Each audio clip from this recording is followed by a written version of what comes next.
Naglabas ng Immigration Lookout Bulletin Order ang Department of Justice laban sa mga suspect sa pagkakawala ng ilang sabungero.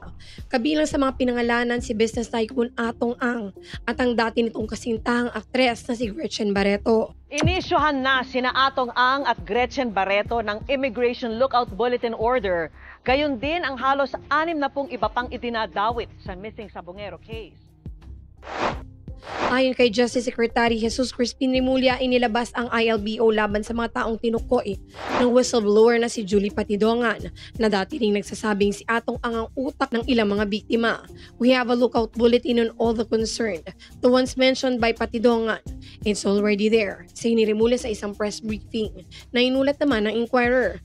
Matatandang ibinunyag ni Julie na pinatay umano ang mga nawawalang sabungero dahil sa issue ng game fixing at itinapon daw ang kanilang mga bangkay sa Taal Lake sa Batangas. Kamakailan lamang nagsampa na reklamo ang mga pamilya ng mga nawawala laban kay Atong.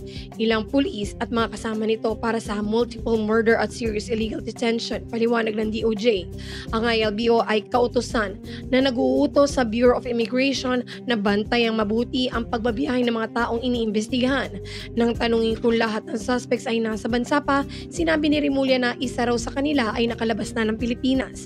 Samantala, ayon kay Prosecutor General Richard Padulyon, magsisimula na ang preliminary investigation kung saan mahigit 60 respondents ang padadala ng subpoena sa susunod na linggo.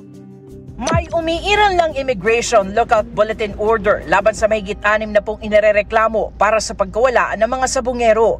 Ayon mismo kay Justice Secretary Jesus Crispin Remulla. Mga binanggit ni Patidongan have been issued lookout bulletins already.